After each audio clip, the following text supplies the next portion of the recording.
지금 평양 권력 핵심부가 발칵 뒤집혔습니다. 어제까지만 해도 만수대 의사당에서 김정은과 나란히 서서 국가 중대사를 논하던 외무부상 리성권이 하루아침에 사살 영장이 발부된 1급 반동으로 전락 쥐도 새도 모르게 사라졌기 때문입니다. 그의 책상 위에 놓여있던 딱 5글자의 비밀 쪽지가 평양의 피바람을 불러왔고 수십 년 충성한 그가 가족까지 사지에 두고 권총 한 자루에 의지에 탈주하게 만든 겁니다. 과연 그 쪽지에는 김정은의 어떤 잔인한 비밀이 담겨 있었기에 이토록 처절한 도망자가 되어야 했을까요? 지금부터 그 충격적인 내막을 들려드리겠습니다. 지금 어디서 이 사연을 듣고 계신지 댓글로 알려주시면 한 분 한 분 찾아뵙고 인사드리겠습니다. 그리고 좋아요도 함께 부탁드립니다. 2025년 8월의 평양은 숨이 턱턱 막히는 가마솥 더위가 기승을 부리고 있었습니다. 대동강 물줄기조차 흐름을 멈춘 듯 정지해 있던 그날, 저는 만수대 의사당 집무실 창가에 서서 멀리 옥류교를 바라보고 있었습니다. 제가 누리던 외무부상이라는 화려한 명예와 권력이 한순간에 무너져 내릴 것이라고는 꿈에도 생각지 못한 채 말입니다. 권력이라는 게 참으로 무섭고도 덧없습니다. 아침에는 만수대에서 국가의 중대사를 논하며 호령하던 제가 해가 지기도 전에 목숨을 구걸해야 하는 처지가 될 줄 누가 알았겠습니까? 저는 북한 외무성에서 수십 년을 몸담으며 김씨 일가의 입 노릇을 하던 리성권입니다. 남부러울 것 없는 평양 고위층의 삶이었지만 그의 여름 김평일 동지가 갑작스럽게 세상을 떠났다는 소식은 평양의 공기를 단숨에 얼음장처럼 바꿔버렸습니다. 김평일, 그는 위대한 수령님의 아들이자 현재 지도자의 숙부라는 상징적인 존재였습니다. 비록 수십 년간 변방을 떠도는 외교관 신세로 지냈지만 평양 권력층 내부에서 그의 이름 석자는 늘 묘한 긴장감을 불러일으키는 금기어와 같았습니다. 그런데 그런 그가 죽었습니다. 관영 매체에서는 자연사라고 발표했지만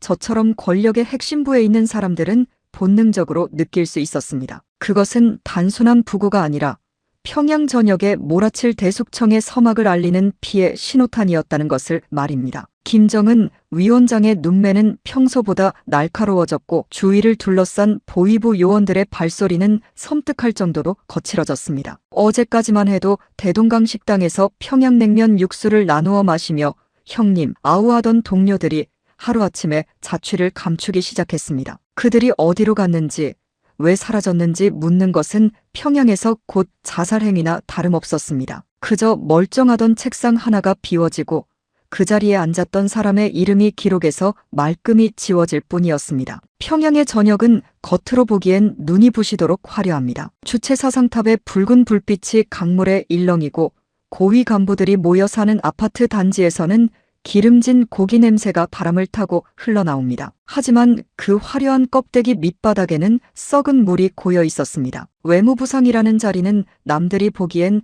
부러움의 대상이었겠지만 실상은 독이 든 성배와 같았습니다. 외국 사정을 너무 잘 안다는 이유로 늘 보위부의 1급 감시 대상이 되었고 회의석상에서 조금이라도 유연한 태도를 보였다가는 바로 수령님의 사상에 물타기를 하는 반동이라는 낙인이 찍히기 일쑤였습니다. 김평일 사망 이후 지도부는 자기 주변을 완전히 청소하기로 마음먹은 모양이었습니다. 숙부와 조금이라도 인연이 닿았거나 혹은 너무 똑똑해서 위협이 될 만한 자들을 모조리 솎아내는 살벌한 작업이 시작된 것이죠. 어느 날 오후였습니다. 사무실 창밖으로 멀리 모란봉의 푸른 산등성이가 보였는데 그날따라 그 풍경이 마치 거대한 무덤처럼 느껴져 소름이 돋더군요. 그때 제 오랜 신복이자 외무성에서 잔뼈가 굵은 한 과장이 하얗게 질린 얼굴로 제 방에 들어왔습니다. 그는 평소답지 않게 문을 잠그더니 아무 말 없이 제 책상 위에 작게 접힌 종이 조각 하나를 내려놓고는 도망치듯 방을 나갔습니다. 떨리는 손으로 종이를 펼치니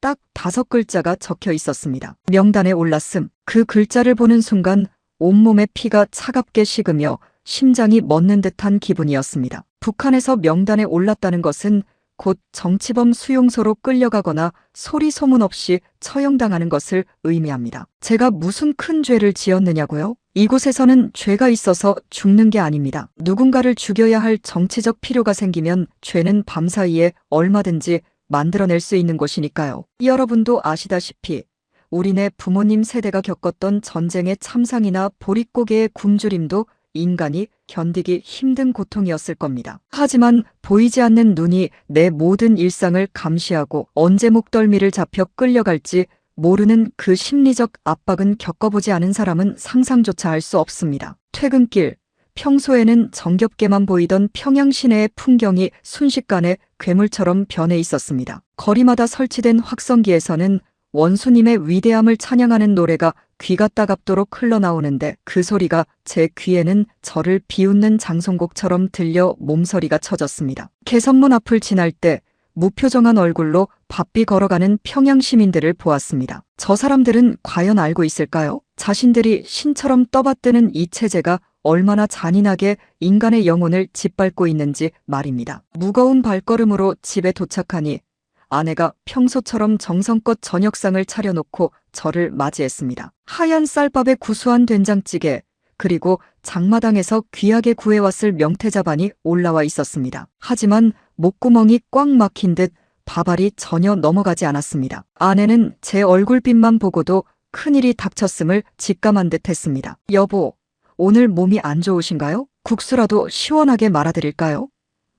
아내의 그 평범한 물음이 제 가슴을 예리한 칼날로 후벼 파는 것 같았습니다. 평생을 간부의 아내로 살며 남들 눈치 보느라 숨죽여 살았던 사람인데 이제 좀 편히 사나 싶었더니 다시 나락으로 떨어지게 생겼으니 말입니다. 평생 고생만 시킨 아내에게 따뜻한 말 한마디 제대로 건네지 못했던 지난 날들이 주마등처럼 스쳐 지나가 눈물이 왈칵 쏟아지려는 것을 억지로 참아냈습니다. 밤이 깊어질수록 집안 곳곳에 숨겨져 있을 도청기에 대한 공포가 저를 옥죄었습니다. 천장의 전등가 속이나 전화기 수화기 밑, 심지어 식탁 밑바닥까지도 보위부의 귀가 붙어 있을 것만 같았습니다. 아내와 저는 서로의 손을 꼭 잡은 채 텔레비전 소리를 아주 크게 키워놓고 눈으로만 대화를 나누었습니다. 아내의 젖은 눈망울은 어디로든 도망칩시다라고 외치고 있었습니다. 하지만 말이 쉽지 북쪽은 중국 국경이 개미 한 마리 빠져나가지 못하게 막혀 있고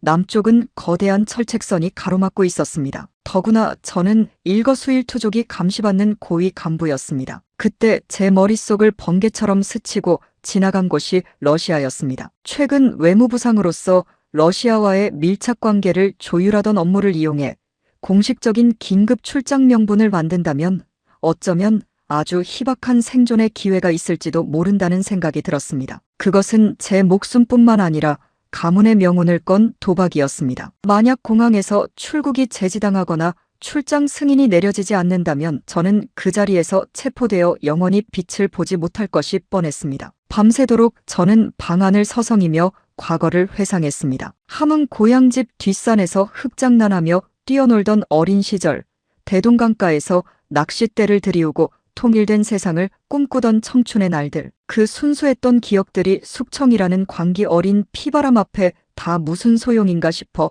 허탈한 웃음만 나왔습니다. 북한 체제는 입만 열면 인민을 위한다고 선전하지만 실제로는 오직 한 사람의 절대 권력을 유지하기 위해 평생을 바친 충신들조차 소모품처럼 갈아넣는 잔혹한 기계와 같습니다. 제가 그 기계의 핵심 부품으로 수십 년을 일해왔기에 그 비정함을 누구보다 잘 알고 있었습니다. 다음 날 아침 저는 평소보다 더욱 의연하고 당당하게 옷차림을 가다듬었습니다. 인민복의 단추를 목끝까지 단단히 채우고 가슴에는 김일성, 김정일 배지를 한치의 흐트러짐 없이 달았습니다. 거울 속의 제 모습은 여전히 위험 있는 외무부상이었지만 그 속은 이미 시꺼멓게 타버린 잿더미와 같았습니다. 출근하는 차 창밖으로 보이는 평양의 풍경에 마지막 인사를 건넸습니다. 내 다시는 이 땅을 밟지 못할지라도 단 하루라도 좋으니 인간답게 살고 싶다. 사람이 살고 싶다는 본능은 그 어떤 철통 같은 이념보다 강합니다. 굶주림보다 무서운 것은 내가 왜 죽어야 하는지도 모른 채 개처럼 끌려가 죽임을 당하는 억울함이기 때문입니다. 사무실에 도착하자마자 저는 러시아 블라디보스토크로의 긴급 파견안을 작성하기 시작했습니다. 최근 김평일 사망 이후 어수선해진 대외관계를 정리하고 러시아 측과의 외교적 협력을 공고히 해야 한다는 그럴듯한 명분을 내세웠습니다. 상급자에게 결제를 받으러 가는 복도에서 제 구두 소리가 유난히 크게 울려 퍼지는데 그 소리가 마치 제 운명을 재촉하는 시계추 소리처럼 들려 숨이 막혔습니다. 복도 곳곳에 배치된 보위부 요원들의 서늘한 시선이 제 등 뒤를 찌르는 것 같았습니다. 저놈들도 이미 알고 있는 건 아닐까. 내가 숙청 대상자 명단에 들어있다는 것을. 등에 식은땀이 비오듯 흘러 셔츠가 축축하게 몸에 감겼습니다. 결제 서류를 간신히 밀어넣고 돌아 나오는 길 복도 끝에서 마주친 서 동지의 눈빛을 평생 잊지 못할 겁니다. 그는 저와 30년 넘게 생사고락을 함께한 동료였지만 그날 그는 제 시선을 피하며 서둘러 걸음을 옮겼습니다. 이미 권력의 핵심부에서는 저를 살아있는 사람이 아닌 곧 폐기될 쓰레기 취급을 하고 있었던 것입니다. 그 싸늘한 침묵과 외면이 저를 더욱 채찍질했습니다. 이곳은 더 이상 내가 살 곳이 아니며 사람이 사람 대접을 받을 수 있는 땅이 아니라는 사실을 뼈저리게 통감했습니다. 집으로 돌아와 아주 작은 가방 하나에 최소한의 짐만 챙겼습니다. 큰 가방을 들고 나갔다가는 당장 의심을 살 것이 분명했기 때문입니다. 아내에게는 차마 함께 떠나자는 말을 입 밖으로 꺼내지 못했습니다. 고위 간부의 가족이 동시에 사라지면 즉각 비상경계령이 내려질 것이고 그렇게 되면 우리 둘 다 죽는 길뿐이었습니다. 잠시 러시아에 급한 일이 있어 다녀오겠소. 장마당에서 사온 옥수수 가루를 찬장에 넣어두었으니 끼니 거르지 말고 잘 챙겨 드시오. 이것이 제가 평생을 함께한 아내에게 남긴 마지막 작별 인사였습니다. 아내는 제 손을 꼭 잡고 아무 말 없이 고개를 끄덕였습니다. 아내의 눈에서 떨어진 굵은 눈물방울이 제 손등을 적실 때 저는 심장이 갈갈이 찢기는 듯한 고통을 느꼈습니다. 그것은 단순한 작별이 아니라 죽어서나 만날 수 있을지 모를 생이별이었습니다. 2026년 3월에 차가운 새벽 공기를 뚫고 평양 순안공항으로 향했습니다. 공항으로 가는 길목마다 세워진 초소의 건물들이 마치 저승사자의 관문처럼 느껴졌습니다. 차창 너머로 점점 멀어지는 평양의 야경을 보며 저는 입술을 깨물고 다짐했습니다. 반드시 살아서 이 지옥 같은 체제의 진실을 만천하에 알리겠노라고 말입니다. 그리고 언젠가 우리 민족이 하나가 되는 날, 이 길을 다시 돌아와 아내와 아들을 품에 안고 엉엉 울어보겠노라고 말입니다. 공항 대합실의 차가운 대리석 바닥에 서자 저 멀리서 검은 코트를 입은 사내들이 제 쪽으로 일제히 걸어오는 것이 보였습니다. 보위부 요원들이었습니다. 제 가슴은 미친 듯이 요동치기 시작했고 여권을 쥔 손끝이 사시나무 떨듯 떨렸습니다. 여기서 끝인가? 내 인생은 이렇게 허무하게 막을 내리는 것인가 하는 공포가 엄습했습니다. 사내들이 제 바로 코앞에서 멈춰섰고 그들의 서늘한 눈동자가 제 얼굴을 샅샅이 훑고 지나갔습니다. 그 짧은 몇 초의 정적이 제게는 영겁의 시간처럼 느껴졌습니다. 땀방울이 눈가로 흘러내렸지만 닦을 엄두조차 내지 못한 채 저는 그들의 입에서 나올 선고만을 기다리고 있었습니다. 주변의 소음은 모두 사라지고 오직 제 가슴속 북소리 같은 심장박동만이 공항 전체를 울리는 듯 했습니다. 2026년 3월에 그 서늘했던 평양 순안공항 대합실, 제 앞을 가로막았던 보위부 요원들의 눈빛은 마치 굶주린 늑대와도 같았습니다. 여러분, 죽음의 문턱에 서면 인간의 오감이 예민해진다는 말이 사실이더군요. 그 짧은 찰나에 그들의 코트 주머니 속에 감춰진 권총의 둔탁한 윤곽까지 제 눈에 들어왔습니다. 등줄기를 타고 흐르는 식은땀이 셔츠를 적셔 몸에 착 달라붙는데 그 차가운 감촉이 마치 저승사자의 손길처럼 느껴졌습니다. 아, 여기서 내 인생이 끝나는구나. 평생 나라를 위해 일했다 자부했는데 결국 이렇게 허무하게 개처럼 끌려가는구나. 내 아내에게 마지막으로 따뜻한 국수 한 그릇 말아달라 하지 못한 게 이렇게 가슴에 한이 되는구나 싶어 눈앞이 캄캄해졌습니다. 그런데 그 절체절명의 순간 가장 앞에 서 있던 보위부 과장이 갑자기 멈춰 서더니 빳빳하게 거수경례를 붙이는 게 아니겠습니까? 부상동지 위에서 긴급 지시가 내려왔습니다. 러시아 측과의 협상 내용을 실시간으로 본부에 보고하고 현지 동향을 낱낱이 파악하라는 중앙당의 명령입니다. 무사히 임무를 마치고 돌아오십시오. 그 말을 듣는 순간 빳빳하게 굳어있던 제 다리에 힘이 풀려 그 자리에서 주저앉을 뻔했습니다. 하늘이 도운 것이죠. 김평일 동지의 급작스러운 사망 이후 권력 내부가 워낙 어수선하다 보니 저를 숙청 명단에 올려놓고서도 부처 간의 손발이 맞지 않아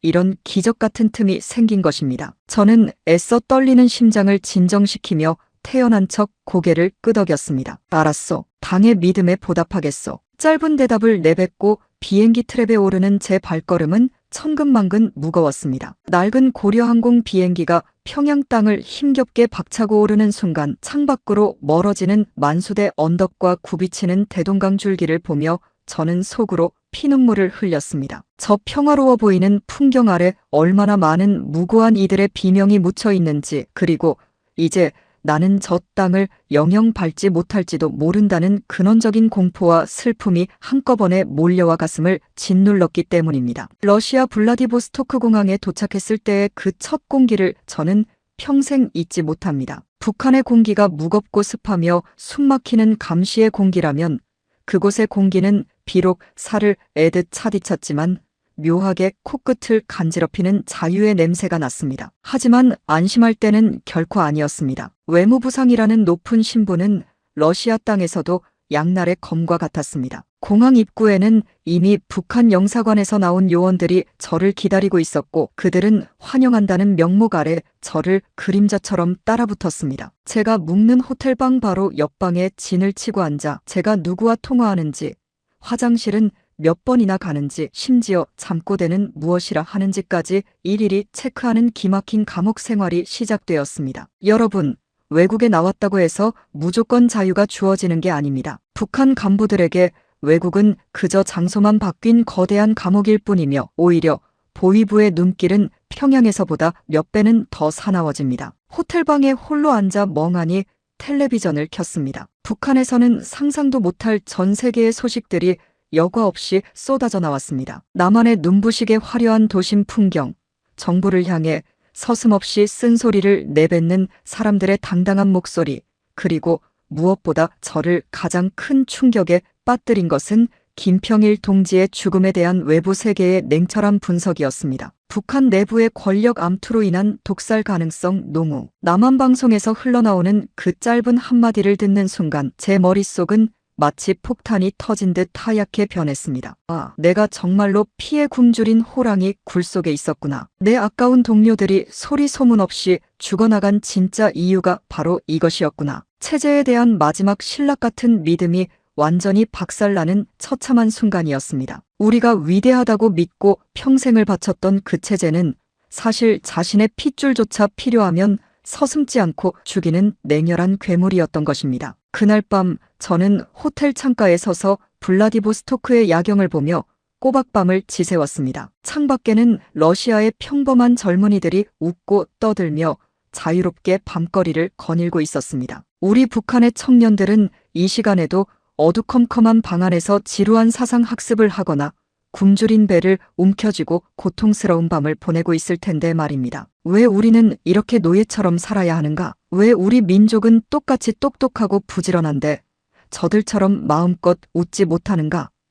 꼬리에 꼬리를 무는 질문들이 저를 괴롭혔습니다. 6.25 전쟁 이후 우리 부모님들이 피땀 흘려 읽어놓은 터전이 오직 한 사람의 끝없는 욕심 때문에 거대한 수용소가 되어버린 현실에 치밀어 오르는 분노를 억누를 길이 없었습니다. 결심은 더욱 굳건해졌습니다. 하지만 러시아는 결코 안전한 도피처가 아니었습니다. 북한 보위부 요원들은 러시아 경찰 내부와도 끈끈하게 유착되어 있어 제가 조금이라도 수상한 낌새를 보이면 바로 나치의 평양으로 압송할 준비를 마친 상태였습니다. 저는 외무부상으로서 수십 년간 다져온 노련한 외교적 수완을 마지막으로 발휘하기로 했습니다. 다음 날 아침 저는 영사관 요원들을 집무실로 불러 아주 위엄있고 당당하게 지시했습니다. 러시아 외무부의 고위 관계자와 급비 회동이 잡혔다. 이번 건은 김정은 위원장님께 직보해야 할 중차대한 사안이니 너희는 절대 따라오지 말고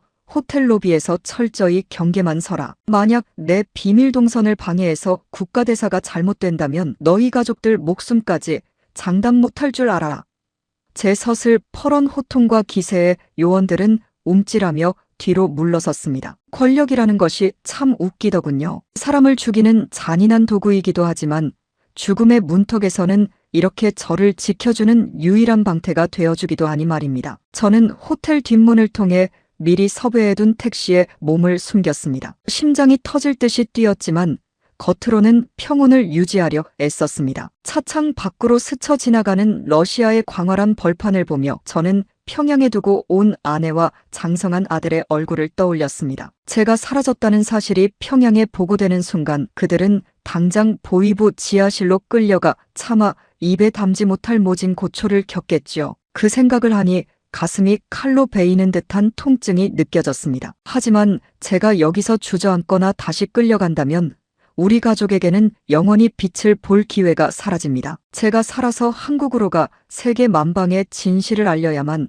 나중에 국제사회의 힘을 빌려 우리 가족을 구할 신락 같은 길이라도 열릴 것이라 믿었습니다. 여보, 조금만 더 견뎌주오. 이 못난 남편을 부디 용서하지 마오. 저도 모르게 입 밖으로 신음 같은 기도가 맺혔습니다. 안전가옥에 도착하니 그곳에는 뜻밖의 인물이 저를 기다리고 있었습니다. 예전 남북 고위급 회담 때 먼발치에서 본 적이 있던 남한 측의 비밀 관계자였습니다. 그는 제 거친 손을 두 손으로 꽉 잡으며 낮은 목소리로 말했습니다. 리 부상님, 정말 위대한 결심을 하셨습니다. 이제부터는 저희 대한민국이 당신을 책임지겠습니다. 당신은 더 이상 혼자가 아닙니다. 그 따뜻한 손길과 음성에 저는 평생 북한에서 느껴보지 못한 깊은 안도감과 뜨거운 눈물을 경험했습니다. 북한에서 손을 잡는다는 것은 서로를 감시하고 올가매는 속박의 의미였는데 남한 사람의 손은 저를 절망의 구렁텅이에서 밀어 올려주는 생명의 온기가 담겨 있었습니다. 여러분,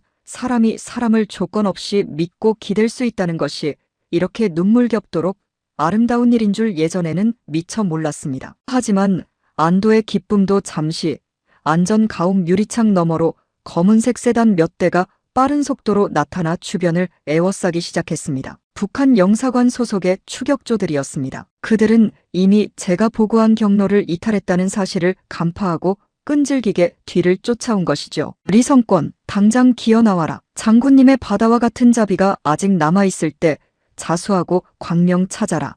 확성기를 통해 들려오는 그 섬뜩하고 기계적인 목소리에 전신에 소름이 돋았습니다. 그들은 결코 포기하지 않을 것입니다. 제가 머릿속에 담고 있는 국가 기밀과 외교 정보가 워낙 방대하기에 설령 제 숨통을 끊어서라도 시신이라도 평양으로 가져가려 할 테니까요. 좁고 어두운 안전가옥 안에서 저는 조력자가 건네준 권총 한 자루를 손에 쥐었습니다. 만약 저들의 손에 잡히게 되는 최악의 순간이 온다면 저는 스스로 제 머리에 총구를 겨눌 작정이었습니다. 북한의 위선적인 외무부상 리성권으로서가 아니라 한 인간으로서 비겁하게 끌려가 구걸하며 구차한 목숨을 이어가고 싶지는 않았기 때문입니다. 그때 남한 측 조력자가 제 떨리는 어깨를 힘있게 다독였습니다. 리 부상님, 절대로 약해지지 마십시오. 우리는 이미 모든 탈출 경로를 완벽하게 확보해 두었습니다. 시베리아 횡단 열차의 화물칸을 이용해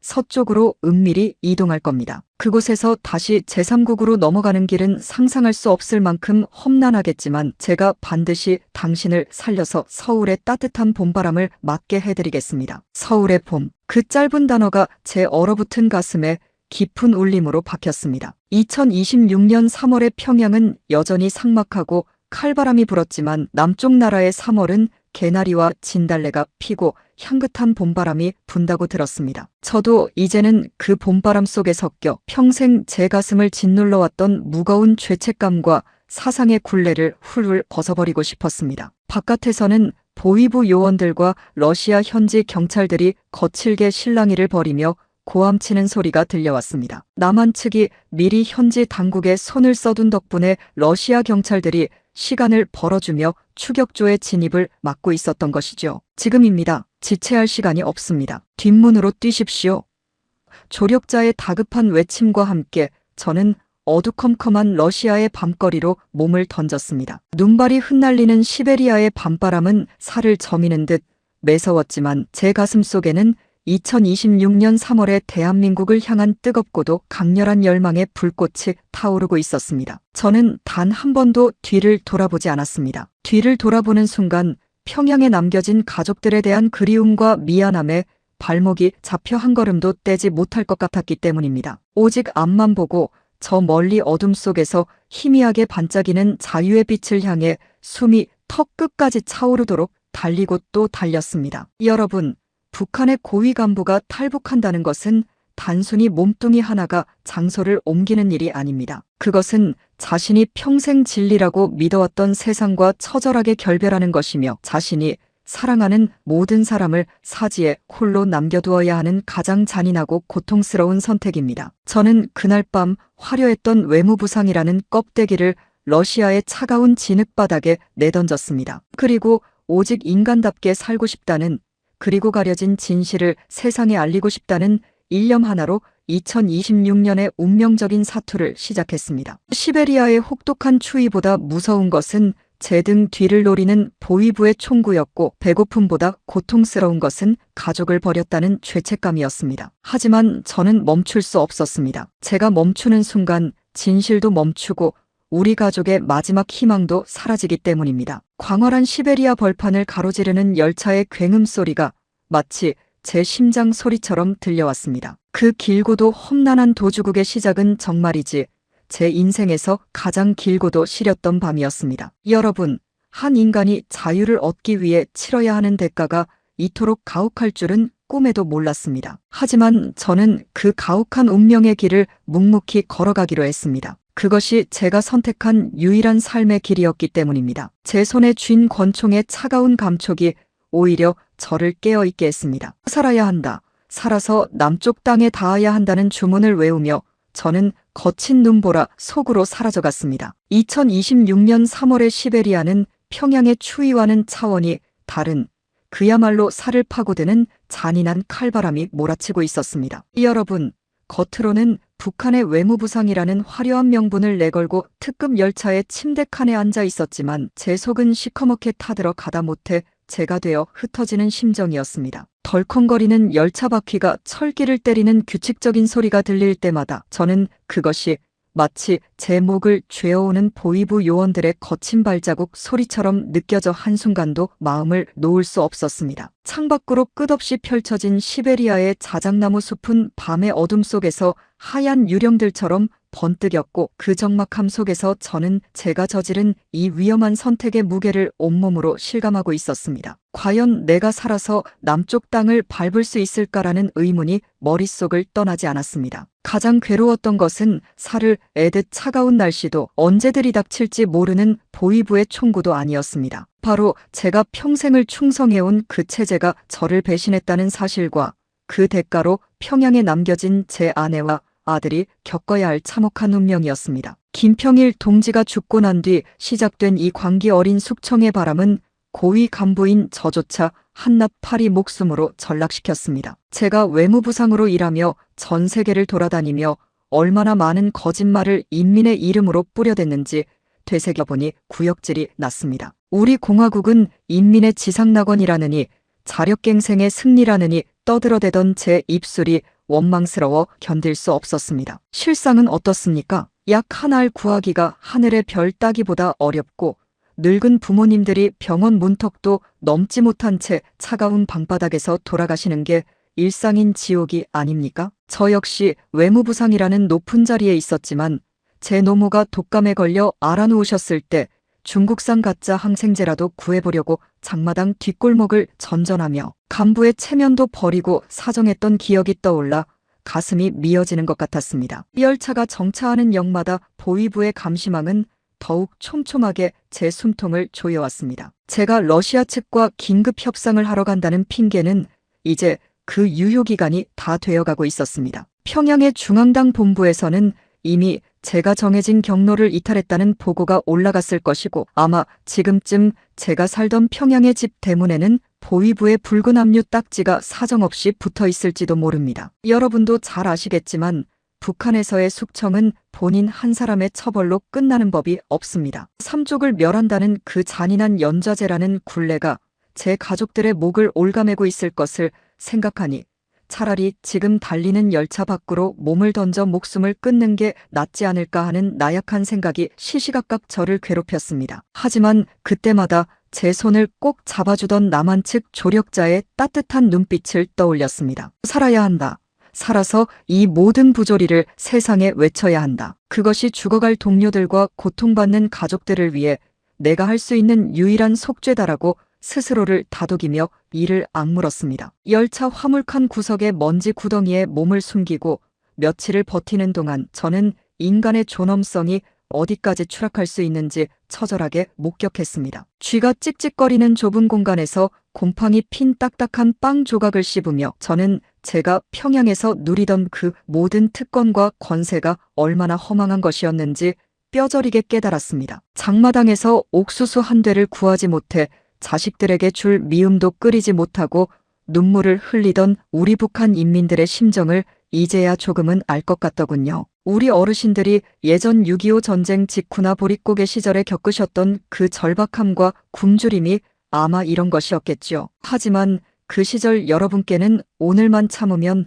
내일은 더 나아질 것이라는 희망의 빛이라도 있었지만 지금 북한 땅의 인민들에게는 오직 죽지 못해 하루를 버티는 절망의 어둠뿐입니다. 2026년이라는 이 첨단 문명의 시대에 세계 어느 나라가 자기 국민을 굶겨 죽이고 말 한마디 잘못했다고 공개 총살을 집행한단 말입니까? 저는 외무부상으로서 그런 체제를 옹호하며 살아온 제 자신이 너무나도 부끄러워 시베리아의 밤하늘을 보며 통곡했습니다. 위기는 생각보다 훨씬 빨리 그리고 잔인하게 찾아왔습니다. 열차가 시베리아 깊숙한 곳의 어느 외딴 간이역에 멈춰 섰을 때였습니다. 보위부에서 급파된 전문 추격조가 열차 칸마다 들이닥쳤습니다. 그들은 제 사진을 든 채 승객들의 얼굴을 하나하나 대조하며 저를 압박해왔습니다. 리성권 부상, 당신은 이미 도간에 든 쥐다. 지금 당장 기어 나오면 목숨만은 살려주겠다는 위대한 장군님의 배려가 계신다. 그들의 비릿하고 기계적인 목소리가 열차 복도에 울려 퍼질 때 저는 미리 준비해두었던 권총의 차가운 총구를 제 턱 밑에 갖다 댔습니다. 잡혀서 평양의 정치범 수용소로 끌려가 온갖 수모를 당하느니 여기서 인간으로서의 마지막 자존심을 지키고 자결하는 게 낫겠다고 판단했습니다. 심장은 밖으로 튀어나올 듯이 쿵쾅거리고 눈가에 맺힌 식은땀이 앞을 가려 세상이 뿌옇게 보였습니다. 그 짧은 순간 제 인생의 모든 장면이 주마등처럼 스쳐 지나갔습니다. 어린 시절 함흥의 고향집 뒷산에서 흙장난하며 뛰놀던 기억, 평양의 대학 시절 순수하게 학문을 토론하던 동기들의 얼굴, 그리고 외무성에서 출세가도를 달리며 오만방자하게 굴었던 날들, 그 모든 영광이 숙청이라는 칼날 앞에 풍전등화처럼 흔들리고 있었습니다. 그때였습니다. 평소 저와 구면이었던 러시아 측 철도 보안 요원 한 명이 슬그머니 제 앞을 가로막았습니다. 그는 남한 측 조력자로부터 이미 상당한 대가를 약속받은 상태였는지 보위부 요원들에게 아주 엉뚱한 방향을 가리키며 큰 소리로 호통을 쳤습니다. 방금 저쪽 화물 열차 사이로 도망치는 동양인을 봤소. 빨리 쫓아가지 않고 뭐 하는 거요? 그 덕분에 보위부 놈들이 허둥지둥 다른 방향으로 흩어졌고 저는 그 틈을 타 열차 밑바닥에 좁고 어두운 틈새로 간신히 몸을 숨길 수 있었습니다. 차가운 철판에 온몸을 밀착시키고 숨을 죽이고 있자니 저 바로 위에서 보위부원들의 무거운 장화 소리가 제 머리를 짓밟고 지나가는 것 같아 온몸에 소름이 끼쳤습니다. 여러분, 이것이 바로 북한 고위 간부라는 자들의 적나라한 현실입니다. 당의 부름을 받고 쓰임이 있을 때는 하늘을 날 듯 대우받지만 한번 눈밖에 나면 저 차가운 철로 밑에 기어다니는 벌레보다 못한 존재가 되는 것입니다. 권력이란 게 이토록 무상하고 무서운 것인 줄을 예전에는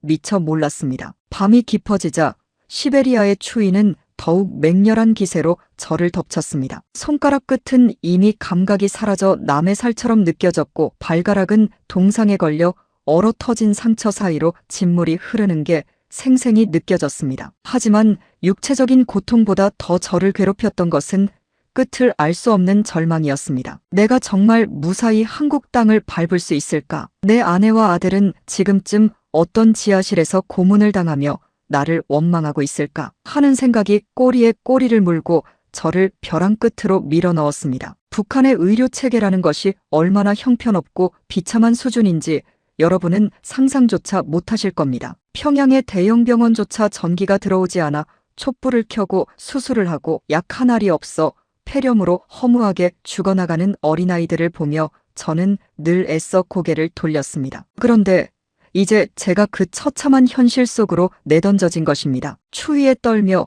제가 그동안 방관하고 외면했던 인민들의 고통이 제 살갗을 파고드는 가시가 되어 돌아오는 것 같아 염치없게도 눈물이 쏟아졌습니다. 제가 입었던 명품 외무부상 정장은 이제 갈기갈기 찢겨 걸레보다 못한 누더기가 되었고 제 영혼 역시 체제의 배신으로 인해 치유할 수 없는 깊은 상처를 입었습니다. 이대로 죽을 수는 없다. 반드시 살아서 저들의 위선과 거짓을 온 세상에 증언해야 한다. 저는 이를 악물고 혀를 깨물며 정신을 차렸습니다. 새벽녘이 되어 어둠이 거칠 무렵 남한 측 조력자가 다시 나타나 저를 화물칸 위로 끌어올렸습니다. 그의 얼굴 역시 며칠 사이 초췌하기 이를 데 없었지만 그 눈빛만은 저를 살리겠다는 일념으로 형형하게 빛나고 있었습니다. 리 부상님, 이제 거의 다 왔습니다. 여기서 조금만 더 참고 견디면 제3국으로 넘어가는 비밀 국경지대입니다. 거기만 무사히 넘으면 일단 보위부의 직접적인 추격권에서는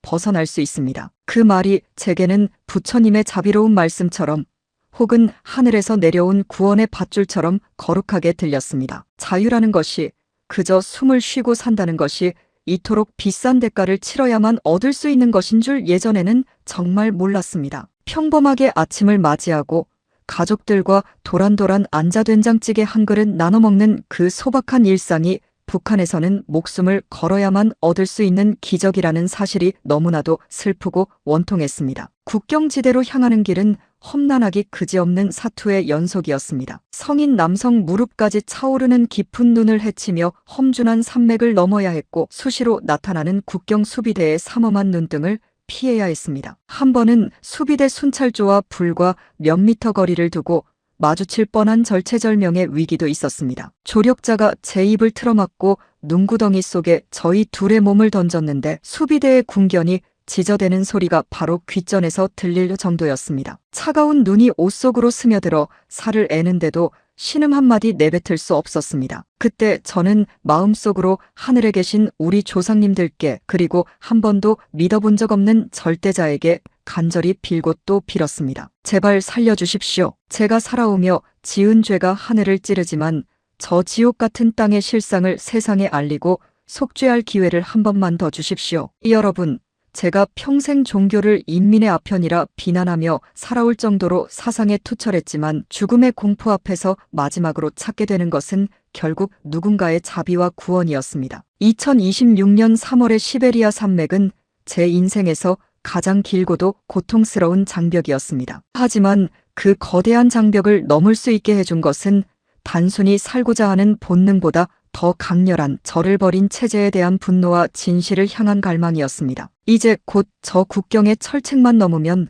제가 꿈꾸던 새로운 세상이 열릴 것입니다. 하지만 제 뒤에 남겨진 평양의 어두운 그림자와 가족들에 대한 죄책감은 여전히 제 발목을 천근만근 무겁게 짓누르고 있었습니다. 이제 정말 마지막 관문입니다. 저 멀리 보이는 희미한 불빛만 넘으면 됩니다. 조력자의 절박한 속삭임과 함께 저는 마지막 남은 힘을 다 짜내어 국경의 철책을 향해 달리기 시작했습니다. 제 뒤에서 울려 퍼지는 경비병의 거친 욕설과 공중을 가르는 총성이 들려왔지만 저는 단 한 번도 고개를 돌리지 않았습니다. 오직 자유라는 이름의 그 희미한 불빛만을 바라보며 제 인생의 가장 위험하고도 위대한 도박을 계속해 나갔습니다. 여러분, 이 이야기는 단순히 한 고위 간부의 탈출기가 아닙니다. 그것은 부서진 인간의 영혼이 다시 일어서기 위해 치르는 눈물겨운 참회록이자 우리 민족의 비극적인 역사가 낳은 가장 슬픈 증언입니다. 저는 이제 저 국경 너머에 있을 따뜻한 대한민국을 생각하며 차가운 강물 속으로 몸을 던지기 시작했습니다. 제가 건너는 이 강물이 과거의 과오를 씻어내고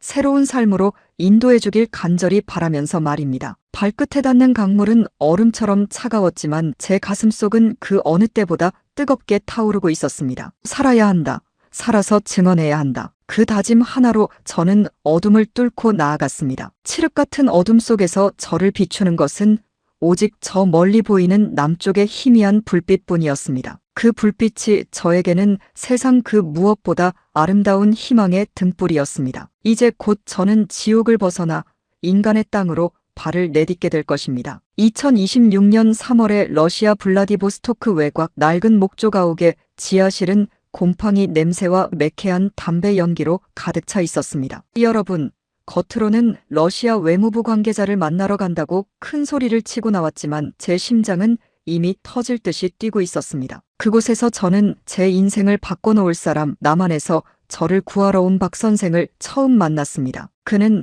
날카로운 눈매를 가졌으면서도 웃을 때는 우리네 이웃집 아저씨처럼 선한 인상을 가진 사람이었습니다. 리 부상님, 정말 큰 용기를 내셨습니다. 쉽지 않은 결정이었을 텐데 저희 대한민국 정부는 당신을 맞이할 준비가 되어 있습니다. 박 선생이 건넨 따뜻한 찻잔을 받아 쥐었지만 제 손은 사시나무 떨듯 멈추지 않았습니다. 외무부상이라는 높은 자리에 앉아 전 세계를 호령하던 기계는 어디로 갔는지 그저 한치 앞을 모르는 노인의 초라한 모습만 남은 것 같아 부끄러움이 밀려왔습니다. 제가 고개를 떨구자 박 선생은 낮은 목소리로 덧붙였습니다. 지금 부상님이 망설이시면 평양에 있는 가족들은 정말로 희망이 없습니다. 김평일 동지가 죽고 나서 평양에 피바람이 불고 있다는 거 누구보다 부상님이 더 잘 아시지 않습니까? 어제는 김 동지가, 오늘은 리 부상님이 숙청 대상입니다. 내일은 누가 될까요? 박 선생의 말은 예리한 칼날이 되어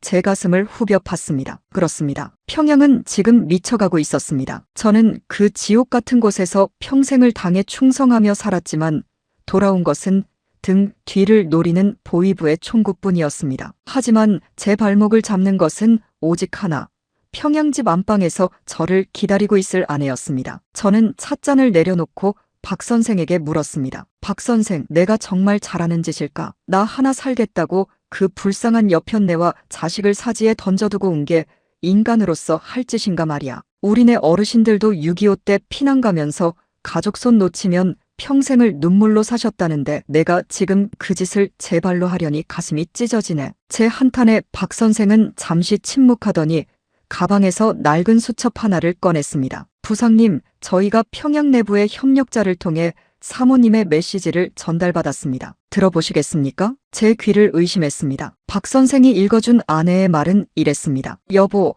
당신이 살아야 우리 가문이 삽니다. 나는 이미 틀렸으니 걱정하지 말고 당신이라도 제발 사람답게 살 수 있는 곳으로 가세요. 나중에 우리 아들놈이라도 사람 구실하며 살 수 있게 당신이 길을 닦아주세요. 아내의 목소리가 들리는 듯 했습니다. 제가 떠나기 전날 밤 잠든 줄 알았던 아내가 제 손을 꼭 잡고 흐느끼며 했던 말이었습니다. 아내는 이미 제가 명단에 올랐음을 눈치채고 자신을 희생해서라도 저를 보내려 했던 것입니다. 그 애절한 마음을 박 선생의 입을 통해 다시 들으니 참았던 눈물이 봇물 터지듯 쏟아졌습니다. 이 미련한 사람아, 어쩌자고 나를 보낸단 말인가. 저는 지하실 바닥에 주저앉아 엉엉 울었습니다. 여러분, 북한 고위 간부의 눈물이 아니라 아내를 사지에 두고 온 못난 남편의 통곡이었습니다. 박 선생은 제가 마음을 추스를 때까지 묵묵히 기다려주었습니다. 그리고 어느 정도 진정이 되자 구체적인 탈출 경로가 그려진 지도를 펼쳤습니다. 이제 시간이 없습니다. 보위부 놈들이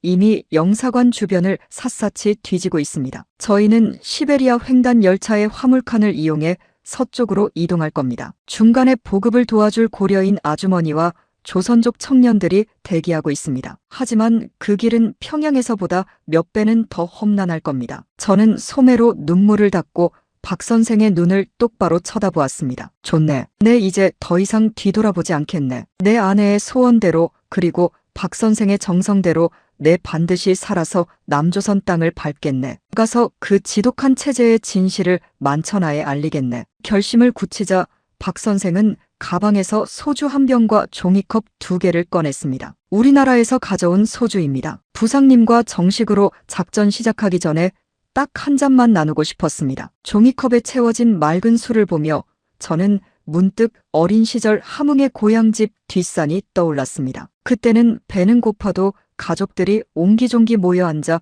강냉이 죽이라도 나눠 먹으며 웃음꽃을 피웠었죠. 일제 강점기를 지나 6.25를 겪으신 우리 부모님 세대가 그토록 지키고 싶어 했던 게 바로 이런 소박한 행복이었을 텐데 지금 북한 땅은 그 행복을 죄로 다스리는 곳이 되어버렸습니다. 저는 박 선생과 잔을 부딪히며 속으로 맹세했습니다. 어머니, 아버지, 이 불효자 성권이가 이제야 제정신을 차렸습니다. 남쪽 땅에 가서 꼭 통일의 길을 열어보겠습니다. 술잔을 비우자 박 선생의 눈빛이 다시 매섭게 변했습니다. 자, 이제부터는 리성권이라는 이름은 잊으세요. 부상님은 이제부터 러시아 교포 여행객 이철수입니다. 말투도 최대한 부드럽게 고치시고 혹시라도 보이부 놈들과 마주치면 제가 시키는 대로만 하십시오. 우리는 어둠을 틈타 안전가옥을 빠져나왔습니다. 블라디보스토크의 밤거리는 차가웠지만 제 가슴 속에는 2026년 3월의 대한민국을 향한 뜨거운 불꽃이 타오르고 있었습니다. 이동하는 차 안에서 박 선생은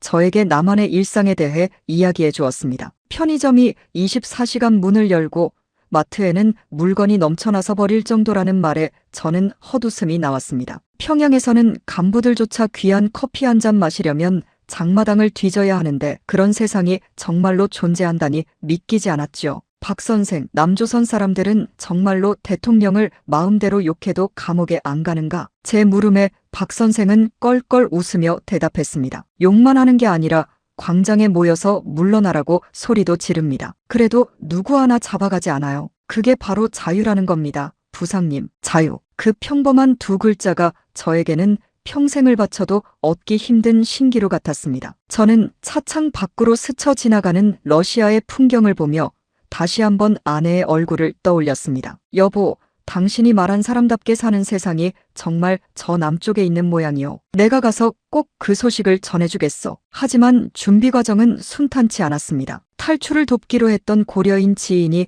보위부의 매수에 넘어가 저희의 위치를 밀고 했다는 첩보가 들어왔습니다. 박 선생은 급히 운전대를 꺾으며 욕설을 내뱉었습니다. 젠장, 놈들이 벌써 냄새를 맡았군요. 계획을 수정해야 합니다. 기차역으로 바로 가면 잡힙니다. 산길로 우회해서 화물기지 쪽으로 가야 합니다. 갑작스러운 위기 상황에 제 가슴은 다시 요동치기 시작했습니다. 무릎이 좋지 않은 늙은 몸으로 눈 덮인 산길을 넘어야 한다는 생각에 앞이 캄캄했죠. 하지만 그때마다 박 선생은 제 손을 놓지 않았습니다. 걱정 마십시오. 제가 당신을 업어서라도 데려갈 겁니다. 여러분, 한번 생각해 보십시오. 북한에서 상관이 부하를 아끼는 건 오직 충성을 받아내기 위함입니다. 그런데 이 남한 청년은 저와 아무런 혈연도 지위의 상하관계도 없는데 오직 인간 리성권을 살리기 위해 목숨을 걸고 있었습니다. 저는 그때 비로소 깨달았습니다. 우리가 평생 원수라고 배웠던 남한 사람들이 사실은 가장 따뜻한 우리의 형제였다는 것을 말입니다. 밤새 산길을 헤매며 저는 발가락이 얼어 터지는 고통을 견뎠습니다. 박 선생은 자신의 장갑을 저에게 끼워주고 자신은 맨손으로 거친 나뭇가지를 헤치며 길을 냈습니다. 그 청년의 손등에서 피가 흐르는 것을 보며 저는 참회했습니다. 외무부상 리성권으로 살면서 남쪽 사람들을 짐승만도 못한 괴물로 묘사했던 제 지난날의 연설들이 떠올라 혀를 깨물고 싶었습니다. 새벽녘 저 멀리 화물기지의 불빛이 보이기 시작했습니다. 낡은 증기기관차가 검은 연기를 내뿜으며 대기하고 있었죠. 박 선생은 저를 구석진 화물칸으로 밀어넣으며 속삭였습니다. 여기서부터는 제 동료들이 바통을 이어받을 겁니다. 부상님, 건승을 빕니다. 서울에서 꼭 다시 뵙겠습니다. 박 선생과 헤어지는 그 짧은 순간 저는 그를 덥석 안았습니다. 박 선생 고맙네. 정말 고맙네. 내가 자네 이름을 평생 잊지 않겠네. 어두운 화물칸 구석에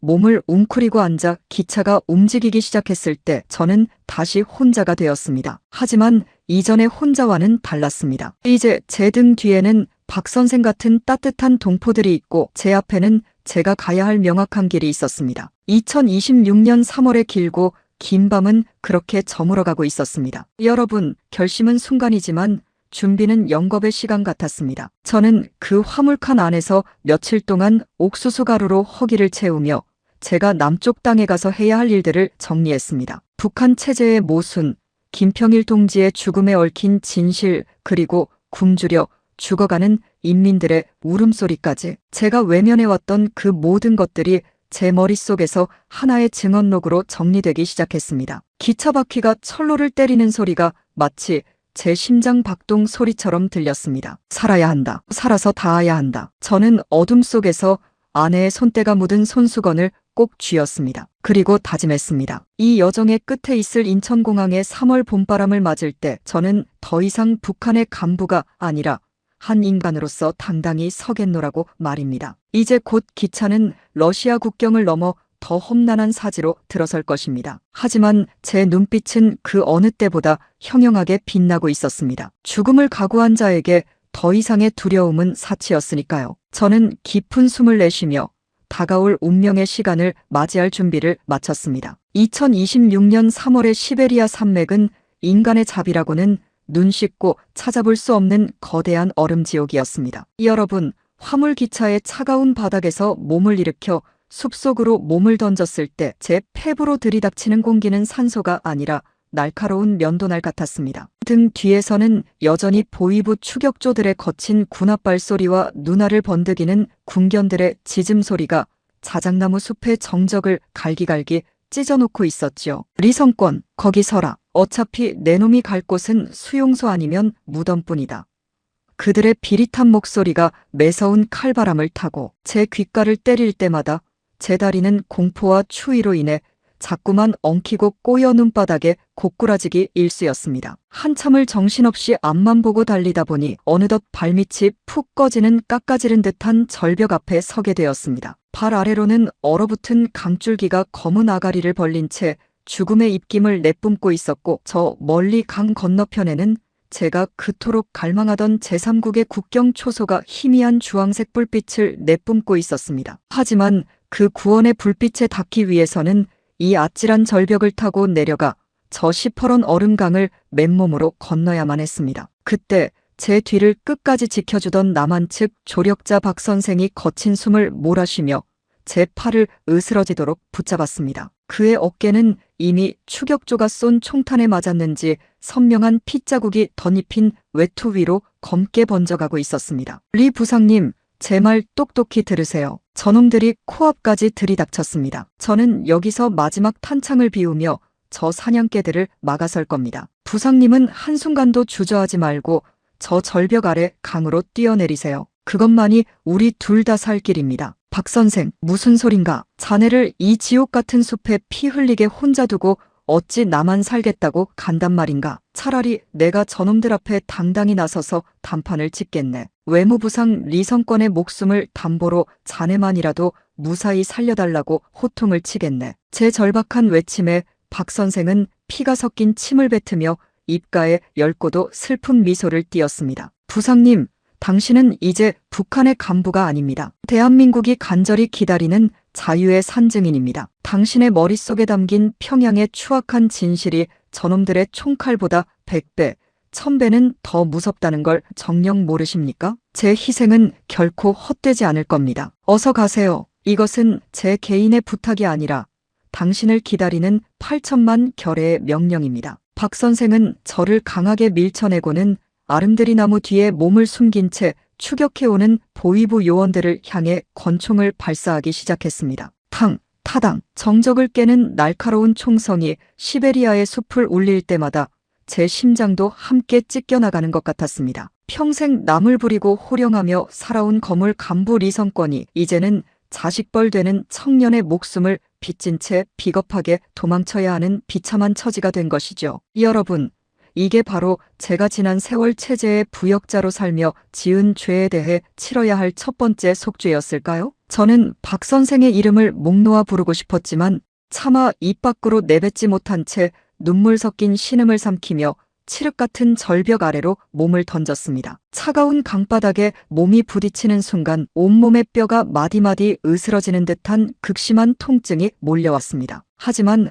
아픔을 느낄 여유조차 없었습니다. 얼음이 반쯤 깨진 강물 속으로 발이 빠질 때마다 살이 저미는 고통이 전해졌지만 저는 오직 저 너머 건너편에서 반짝이는 희미한 불빛만을 바라보며 손톱이 빠지도록 기어갔습니다. 강 중턱쯤 이르렀을 때였습니다. 저 위 절벽 끝에서 보위부 요원들의 강력한 서치라이트가 강바닥을 샅샅이 훑기 시작했습니다. 저기 있다. 저기 쥐새끼처럼 기어가는 놈이 리성권이다. 산채로 잡을 수 없으면 즉시 사살해라. 슈슉, 퍽. 제 주변의 두꺼운 얼음판에 총알이 박히며 날카로운 얼음 파편이 튀어 제 뺨을 스치고 지나갔습니다. 저는 본능적으로 차가운 물이 고인 얼음 구덩이 속으로 머리를 박았습니다. 그 순간 차가운 물 속에서 저는 평양에 두고 온 늙으신 노모의 얼굴을 떠올렸습니다. 성권아, 남들 위에 서서 간부질한다고 너무 목에 힘주며 살지 마라. 결국 남는 건 사람 정뿐이고 사람이 제일 무서운 법이다. 어머니의 그 투박하고도 정겨운 함경도 사투리가 귓가에 쟁쟁하게 울렸습니다. 어머니, 제가 지금 그 사람들에게 쫓겨 이렇게 개처럼 기어가고 있습니다. 평생 당에 충성하고 수령님을 결사옹위하겠다 맹세하며 가족도 뒷전으로 하고 살았는데 그 충성의 대가가 차가운 시베리아 강바닥에서의 비참한 총살이라니요. 너무나 억울하고 원통해서 이대로 눈을 감을 수가 없었습니다. 그때였습니다. 건너편 제3국의 국경 초소 방향에서 갑자기 강렬한 조명탄이 밤하늘을 수놓으며 터졌습니다. 뒤이어 거대한 확성기 소리가 강줄기를 가로질러 천둥처럼 울려 퍼졌습니다. 여기는 제3국 국경경비대다. 현재 강 위에 있는 인물은 이미 우리 영토 관할 구역에 진입했다. 북한군은 즉시 사격을 중지하라. 만약 한 발이라도 더 발사한다면 이는 명백한 영토 침범이자 선전포고로 간주하여 즉각 대응 사격하겠다. 남한 측에서 미리 제3국 당국과 손을 써둔 모양이었습니다. 조명탄에 눈부신 백색빛 아래서 보이부 놈들은 더 이상 총을 쏘지 못하고 절벽 위에서 발만 동동 굴렀습니다. 저는 마지막 남은 힘을 다 짜내어 강둑의 진흙바닥을 기어 올라갔습니다. 손가락 끝이 다 뒤집어지고 무릎이 피투성이가 되었지만 제3국 국경경비대원들의 억센 손이 제 겨드랑이를 잡아 끌어올리는 순간 저는 제가 비로소 살았음을 직감했습니다. 리 부상님, 리성권 부상님 맞습니까? 정신 좀 차려보세요. 여기는 이제 안전합니다. 우리가 왔습니다. 남한 영사관에서 급파된 젊은 직원들이 제 얼굴을 감싸주며 외쳤습니다. 저는 대답 대신 피가 맺힌 눈으로 제가 내려온 절벽 위를 한참 동안 바라보았습니다. 박 선생이 마지막까지 버티고 서 있던 그곳에는 이제 무거운 정적만이 감돌고 있었습니다. 박 선생, 그 청년은 어떻게 되었어? 나를 위해 총을 들었던 그 박 선생은요? 제 갈라진 목소리에 영사관 직원은 침통한 표정으로 고개를 깊게 숙였습니다. 그 짧고도 무거운 정적이 박 선생의 고귀한 최후를 대신 말해주고 있었습니다. 여러분, 한 인간이 누려야 할 당연한 자유가 이토록 비싼 목숨값을 치러야만 얻어지는 것입니까? 외무부상이라는 화려한 명품 옷을 입고 전 세계를 호령하던 저는 그날 밤 그저 한 용감한 청년의 목숨을 빚진 채 구차하게 살아남은 늙은 빚쟁이가 되었습니다. 국경 수비대의 낡은 트럭 짐칸에 실려 후방의 안전지대로 이동하는 동안 저는 덜덜 떨리는 몸을 가누지 못한 채 먼지가 풀풀 날리는 창밖을 멍하니 보았습니다. 저 멀리 북쪽 하늘은 여전히 칠흑같이 캄캄했고 그 거대한 어둠 속 어딘가에 제 사랑하는 아내와 금쪽 같은 아들이 있을 평양이 있었습니다. 2026년 3월 평양의 봄은 여전히 멀고도 험난했지만 저는 이제 다시는 돌아갈 수 없는 운명의 강을 건너왔습니다. 트럭 옆자리에 앉아있던 제3국의 젊은 병사가 가련한 저를 보더니 김이 모락모락 나는 따뜻한 차가 담긴 보온병을 건넸습니다. 괜찮소. 이제 악몽은 끝났소. 당신은 정말이지 하늘이 도운 운이 아주 좋은 사람이요. 운이 좋은 사람이라. 그 말이 제 가슴을 예리한 비수처럼 찔렀습니다. 수만 명의 무고한 인민들이 굶주림에 지쳐 길가에서 죽어나가고 수천 명의 동료 간부들이 하루아침에 숙청당해 사라지는 동안 저 혼자 살아남은 것이 과연 운이 좋은 것일까요? 아니면 박 선생 같은 의인들의 희생을 짊어지고 평양에 남겨진 가족에 대한 죄책감 속에 살아야 하는 저주를 받은 것일까요? 저는 그날 밤 제 인생에서 가장 길고도 간절한 기도를 올렸습니다. 제가 남한 땅에 무사히 닿게 된다면 단 하루도 허투루 살지 않겠다고 맹세했습니다. 북한 땅의 비참한 실상을 낱낱이 밝혀 다시는 박 선생 같은 고귀한 희생자가 나오지 않는 세상을 만드는데 이 늙은 목숨을 바치겠노라고 말입니다. 날이 밝아오자 제3국의 낯선 풍경들이 하나둘씩 눈에 들어오기 시작했습니다. 북한의 억압된 분위기와는 확연히 다른 어딘지 모르게 자유롭고 활기찬 공기였습니다. 칙칙한 인민복이 아닌 형형색색의 옷을 입은 사람들, 장마당이 아닌 번듯한 유리창이 달린 상점들, 그리고 무엇보다 사람들의 얼굴에 서린 그 편안한 웃음기가 저를 울컥하게 만들었습니다. 우리네 어르신들도 예전 6.25 전쟁 피난길에 이런 심정이셨을까요? 죽음의 문턱을 수천 번 넘어 겨우 닿은 낙동강 전선에서 느꼈던 그 안도감과 슬픔이 아마 지금 제 심정과 같았을 겁니다. 저는 주머니 속에 고이 숨겨두었던 낡은 가족사진 한 장을 꺼내보았습니다. 사진 속에서 환하게 웃고 있는 아내의 얼굴이 여보, 정말 고생 많았어요. 이제 다 괜찮아요라고 속삭이는 것 같았습니다. 여러분, 탈출이라는 것은 결코 혼자서 잘나서 할 수 있는 게 아닙니다. 그것은 수많은 이름 모를 조력자들의 피와 땀, 그리고 보이지 않는 하늘의 도우심이 한데 어우러져야 비로소 가능한 기적입니다. 저는 이제 그 기적의 첫 번째 관문을 통과했습니다. 하지만 아직 가야 할 길은 멀고도 험합니다. 중국의 감시망을 피해 다시 동남아의 정글을 지나 저 멀리 따뜻한 남쪽 나라 대한민국으로 향하는 대장정이 저를 기다리고 있었습니다. 몸은 이미 만신창이가 되었고 영혼은 갈기갈기 찢겼지만 제 눈빛만큼은 그 어느 때보다 형형하게 빛나고 있었습니다. 죽음의 문턱을 넘어본 자만이 가질 수 있는 그 도끼 어린 생존 의지 말입니다. 이제 저는 잠시 이곳 안전가옥에서 부서진 몸과 마음을 추스르고 다음 단계인 한국행 비행기에 몸을 싣기 위한 마지막 준비에 들어갈 것입니다. 박 선생이 남긴 그 숭고한 희생을 한순간도 잊지 않고 헛되게 하지 않기 위해서라도 저는 반드시 살아서 인천공항의 따뜻한 3월 봄바람을 맞아야 합니다. 시베리아의 눈보라는 멎었지만 제 가슴 속에는 여전히 거센 폭풍이 몰아치고 있었습니다. 그것은 평양의 독재 체제를 향한 불타는 분노이자 진정한 인간의 권리를 찾기 위한 처절한 갈망이었습니다. 리 부상님, 이제 정말 출발해야 합니다. 여권을 대한민국 정부에서 준비한 가명 여권으로 바꾸고 저 북한식 머리 모양도 조금 다듬어야겠습니다. 이제 당신은 평양의 거물 간부 리성권이 아니라 자유를 찾아 여행하는 평범한 관광객입니다. 영사관 직원의 침착한 말에 저는 수십 년간 제 몸의 일부 같았던 칙칙한 인민복상의를 미련 없이 벗어 던졌습니다. 그리고 그들이 건네준 편안하고 따뜻한 남쪽 나라의 일상복을 입었습니다. 거울 속에 비친 제 모습은 무척이나 낯설고 어색했지만 그 눈동자만큼은 이제야 비로소 제가 있어야 할 자리를 찾은 것처럼 맑게 빛났습니다. 2026년 3월 리성권의 진짜 인생은 바로 이 차가운 국경마을의 새벽 안개 속에서 다시 시작되고 있었습니다. 저는 이제 더 이상 과거에 얽매이지 않고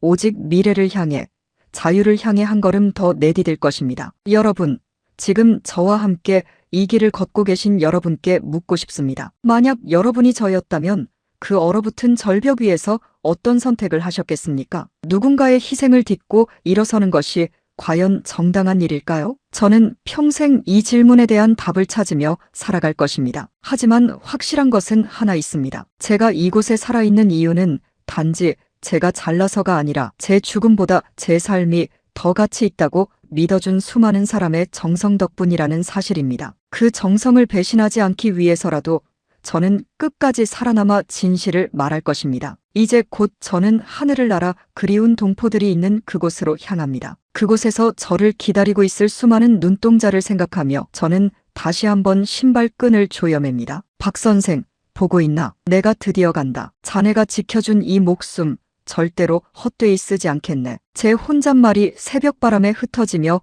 저를 축복하는 듯 했습니다. 여러분, 이야기는 이제 절정을 향해 달려갑니다. 제가 중국의 삼엄한 감시망을 어떻게 뚫고 나갔는지, 그리고 그 과정에서 만난 또 다른 은인들은 누구였는지 다음 챕터에서 아주 생생하게 들려드리겠습니다. 한 인간의 영혼이 자유를 향해 비상하는 그 눈물겨운 여정 끝까지 함께 해주시길 바랍니다. 저는 이제 진짜 여행을 시작합니다. 평양의 외무부상 리성권은 시베리아의 강물에 씻겨 내려갔고 이제 오직 자유인 리성권만이 이 자리에 서 있습니다. 제3국의 안전가옥에서 하룻밤을 보낸 뒤 저는 거울 앞에 서서 제 모습을 한참 동안 들여다보았습니다. 여러분, 그곳에는 평양의 거물 간부 리성권은 온데간데 없고 그저 초췌하고 겁에 질린 한 노인네만 서 있더군요. 하지만 슬퍼할 겨를도 없었습니다. 남한 영사관 직원들이 제 손에 쥐어준 것은 위조된 중국 여권과 두툼한 인민폐 뭉치였습니다. 이제부터는 저를 지켜주던 박 선생도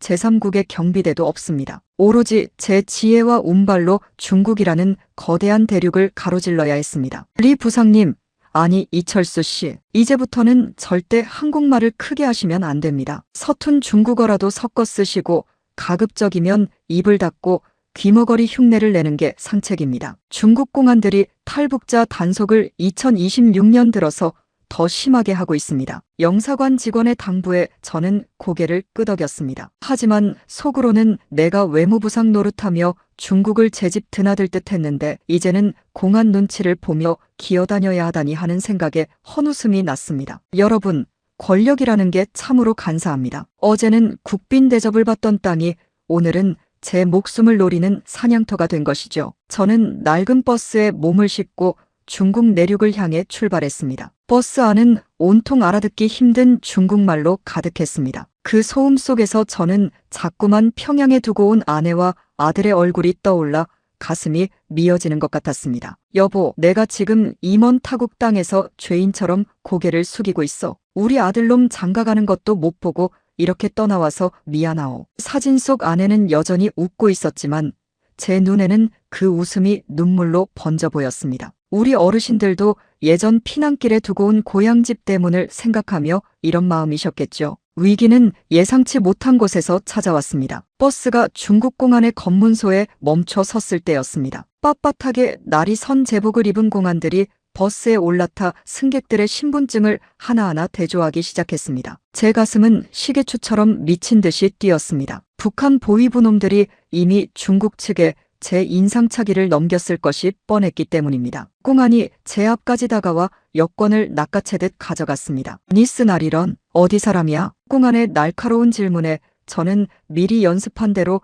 입을 벙긋거리며 귀가 들리지 않는 척 연기를 했습니다. 손가락으로 귀를 가리키며 어설픈 몸짓을 해보였죠. 공안은 미간을 찌푸리며 제 얼굴과 여권 사진을 번갈아 보았습니다. 그 짧은 몇 초가 제게는 수만 년의 지옥 불길처럼 느껴졌습니다. 여러분, 만약 그때 들켰다면 저는 지금 이 자리에 없었을 겁니다. 바로 북송되어 평양의 차가운 처형장에서 생을 마감했겠죠. 에이, 벙어리 늙은이구만. 가봐. 공안이 여권을 제 무릎 위로 툭 던지고 지나갈 때 저는 멈췄던 숨을 몰아쉬며 속으로 천지신명께 빌었습니다. 감사합니다. 정말 감사합니다. 살아서 꼭 남쪽 땅에 닿게 해주십시오. 버스가 다시 움직이자 저는 창밖을 보며 다짐했습니다. 이 공포, 이 굴욕을 잊지 않겠다고 말입니다. 우리 북한 인민들이 중국 땅에서 짐승보다 못한 대우를 받으며 숨어 지내는 이 현실을 반드시 세상에 알리겠노라고 말입니다. 며칠 뒤 저는 조력자들의 도움으로 중국 연변 근처의 한 시골 마을 은신처에 도착했습니다. 그곳에는 조선족 동포인 김노인이 저를 기다리고 있었습니다. 그는 저를 보더니 투박한 손으로 제 손을 꽉 잡았습니다. 아이고, 고생 많았소. 같은 핏줄인데 오죽하겠소. 일단 들어와서 뜨끈한 국밥이라도 한 그릇 드시오. 김노인이 내어준 순댓국 한 그릇에 저는 체면도 있고 허겁지겁 숟가락을 놀렸습니다. 북한에서는 간부들만 먹던 고깃국이었지만 이 낯선 땅에서 동포가 내어준 국밥은 그 어떤 사내진미보다 달고 따뜻했습니다. 김노인장, 정말 고맙소. 이 은혜를 어떻게 갚아야 할지 모르겠소. 제 말에 김노인은 허허 웃으며 대답했습니다. 갚긴 뭘 갚소. 우리 할아버지도 예전에 일제놈들 피해서 이 땅으로 건너왔다지 않소. 그때 우리 조상들이 서로 돕지 않았으면 지금의 우리도 없었을 거요. 부상 동지도 살아서 남조선 가거든 우리 같은 동포들 잊지 마시오. 김노인의 집에서 보낸 일주일은 제 인생에서 가장 평온하면서도 불안한 시간이었습니다. 낮에는 밭일을 도와주며 평범한 농사꾼 흉내를 냈지만 밤이면 어둠 속에서 들려오는 작은 소리에도 소스라치게 놀랍게곤 했습니다. 중국 공안의 단속차 소리인지 아니면 나를 잡으러 온 보위부 요원의 발소리인지 구분할 수 없었죠. 2026년 3월의 밤은 중국 대륙에서도 여전히 시리고 길었습니다. 한 번은 김노인과 함께 마당에 앉아 밤하늘의 별을 보며 이야기를 나눴습니다. 김노인이 묻더군요. 부상동지, 평양은 정말 살기가 그렇게 힘드오. 우리 뉴스에서는 북조선이 핵무기도 만들고 강성대국이 됐다는데 말이오. 그 질문에 저는 씁쓸한 미소를 지으며 대답했습니다. 노인장, 핵무기가 있으면 뭐합니까? 인민들은 강냉이 죽도 못 먹어 얼굴이 누렇게 떴는데 말이오. 제가 외무부상 노릇하며 외국에 쌀 구걸하러 다닐 때마다 속이 새까맣게 타들어갔습니다. 겉으로는 위대하다고 외치지만 속은 다 썩어 문드러진 게 지금의 북한입니다. 제 고백에 김노인은 깊은 한숨을 내쉬었습니다. 참으로 비극이구만. 같은 민족끼리 한쪽은 배가 불러 터지고 한쪽은 굶어 죽다니. 6.25 전쟁 때도 이 정도는 아니었다는데 말이요. 노인장의 말에 저는 고개를 떨궜습니다. 여러분, 제가 그 비극의 주역 중 한 명이었다는 사실이 너무나도 괴로웠습니다. 인민의 피땀으로 호의호식하던 제가 이제야 그들의 눈물을 직접 닦으며 죄를 뉘우치고 있었던 것입니다. 탈출 여정은 다시 시작되었습니다. 중국 내륙을 거쳐 동남아시아 국경으로 향하는 긴 기차 여행이었습니다. 저는 기차 안에서 수많은 탈북자 여성을 만났습니다. 그들은 중국인들에게 팔려가 노예처럼 살다가 도망쳐 나온 가련한 영혼들이었습니다. 그들의 텅 빈 눈망울을 보며 저는 외무부상으로서 느꼈던 그 어떤 외교적 패배보다 더 큰 무력감을 느꼈습니다. 내가 저들을 지켜주지 못했구나. 내가 저들을 이 지경으로 만든 체제의 부역자였구나. 한 젊은 여성이 제 곁에 앉아 나직이 물었습니다. 할아버지도 남조선 가시는 거예요? 거기 가면 정말 밥 안 굶고 살 수 있나요? 그 아이의 질문에 저는 목이 메어 대답을 선뜻하지 못했습니다. 그래, 아가야. 거기 가면 밥 걱정은 안 해도 된다더라. 그리고 너를 때리는 사람도 너를 파는 사람도 없는 곳이란다. 제 대답에 아이는 처음으로 작은 미소를 보였습니다. 그 미소가 제 가슴에 박혀 떨어지지 않았습니다. 이 아이들을 위해서라도 저는 반드시 살아야 했습니다. 하지만 운명은 저를 순탄하게 내버려 두지 않았습니다. 남쪽 국경 근처에 다다랐을 때 기차 안에서 보이부 끈앞으로 의심되는 사내가 저를 유심히 살피는 것을 느꼈습니다. 그는 제 사진과 제 얼굴을 번갈아 보며 누군가와 끊임없이 문자를 주고받고 있었죠. 심장이 조여오는 공포 속에서 저는 다음 역에서 무작정 내렸습니다. 그리고 무작정 숲으로 도망쳤습니다. 뒤에서 저놈 잡아라 하는 고함이 들려왔습니다. 저는 2026년의 최첨단 감시망을 피해 다시 한번 원시적인 도망자가 되었습니다. 가시던 불에 살이 찢기고 진흙탕에 구르면서도 저는 멈출 수 없었습니다. 저 뒤에 있는 것은 죽음이고 제 앞에 있는 것은 희망이었기 때문입니다. 밤새도록 산길을 헤매다 발견한 것은 한국 선교사들이 운영하는 비밀 은신처였습니다. 그곳에 들어서자 십자가 아래에서 기도하던 사람들이 저를 반갑게 맞아주었습니다. 리 부상님, 환영합니다. 하나님께서 당신을 지켜주셨습니다. 저는 평생 종교를 아편이라 믿어온 공산주의자였지만 그날 그곳에서 흐느끼며 무릎을 꿇었습니다. 하나님이든 부처님이든 아니면 돌아가신 제 부모님이든 누군가가 저를 이 험한 길에서 이끌어주고 있다는 확신이 들었기 때문입니다. 여러분, 중국에서의 도피는 제 영혼을 정화하는 과정이었습니다. 고위 간부의 오만함을 버리고 가장 낮은 곳에서 고통받는 우리 동포들의 현실을 온몸으로 체험하는 시간이었지요. 제가 남한 땅에 가면 어떤 말을 해야 할지, 어떤 삶을 살아야 할지 중국의 먼지 나는 길 위에서 모두 깨달았습니다. 저는 이제 더 이상 평양의 권력자가 아닙니다. 그저 자유를 갈망하는 한 노인이자 먼저 죽어간 박 선생의 목까지 살아야 하는 증인일 뿐입니다. 은신처의 창가에 앉아 동남아시아로 넘어갈 마지막 관문을 바라보았습니다. 이제 이 강만 넘으면 지루하고도 위험했던 중국 대륙과도 안녕입니다. 하지만 제 마음 한구석에는 여전히 무거운 돌덩이가 얹혀 있습니다. 저 뒤에 남겨진 수많은 이철수들과 이름 없는 소녀들, 그들을 두고 떠나는 제 발걸음이 결코 가볍지 않았습니다. 부상님, 이제 출발할 시간입니다. 강물이 불어나기 전에 건너야 해요. 선교사의 재촉에 저는 다시 짐을 챙겼습니다. 가방 속에는 아내의 사진과 박 선생이 남긴 유품, 그리고 중국에서 만난 동포들의 간절한 소망이 담겨 있었습니다. 2026년 3월의 마지막 밤, 저는 다시 한번 물속으로 발을 들였습니다. 중국에서의 지옥 같은 도피 생활이 끝나가고 있었지만 제 가슴 속에는 새로운 사명감이 불타오르고 있었습니다. 여러분, 사람은 무엇으로 사는가 하는 질문을 평생 해왔습니다. 권력입니까? 돈입니까? 아닙니다. 사람은 오직 희망으로 사는 것입니다. 저 강 너머에 있을 자유라는 희망,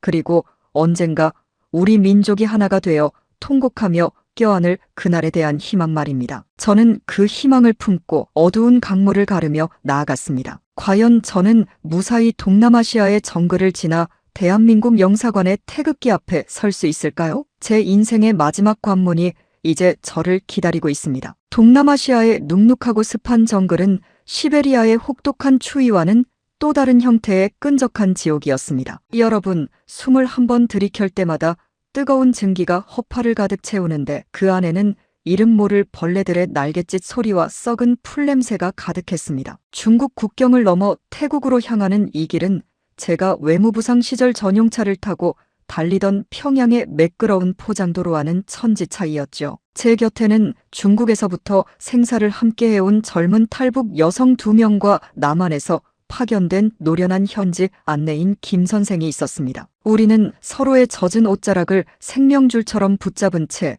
한 치 앞도 보이지 않는 칠흑 같은 어둠 속을 헤매고 있었습니다. 리 부상님, 아니 어르신, 조금만 더 정신을 차리십시오. 이제 저 가파른 산등성이만 넘으면 태국 국경 수비대가 관할하는 지역이 나옵니다. 거기서 자수해야 비로소 대한민국으로 가는 하늘길이 열리는 겁니다. 김 선생의 낮은 목소리가 정글의 무거운 정적을 깼습니다. 제 무릎은 이미 시베리아에서 입은 깊은 동상과 중국 산길에서 겪은 부상으로 인해 한 걸음을 뗄 때마다 비명을 지르고 있었습니다. 김 선생, 내 늙은 다리가 이 모양이라 정말 미안하네. 나 때문에 속도가 늦어져서 자네들과 저 어린 아이들이 위험에 처하는 건 아닌지 마음이 무거워 죽겠어. 제 진심 어린 사과의 곁에서 묵묵히 걷던 탈북 소녀가 제 거친 손을 꼭 잡았습니다. 할아버지, 그런 말씀 마세요. 할아버지가 우리 곁에 계셔 주셔서 저희가 여기까지 올 용기를 냈는걸요. 우리 꼭 같이 가서 남조선의 따뜻한 밥 먹어야 해요. 그 가련한 아이의 손길에 저는